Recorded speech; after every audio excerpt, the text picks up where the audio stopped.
مسلم کی حدیث کتاب الجہاد میں۔ اور آگے اللہ تعالیٰ فرما رہے ہیں من ذا الذی یقرض اللہ قرضا حسنا فیضاعف له اضعافا کثیرا واللہ یقبض ویبسط والیہ ترجعون۔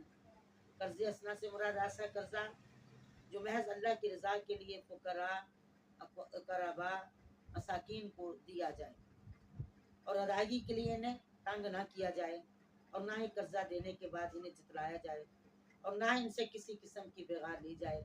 اگر مقروض فی الواقع تنگ دست اور ادائیگی سے معذور ہو اسے معاف کر دیا جائے۔ اور اللہ کو قرض حسنہ دینے کا مفہوم اس سے بھی وسیع ہے، جس میں انفاق فی سبیل اللہ کی تمام صورتیں آ جاتی ہیں۔ اس میں جہاد کی تیاری پر خرچ کرنا، مجاہدین کی مالی امداد کرنا، اور مضمون کی مناسبت سے یہاں یہی صورت درست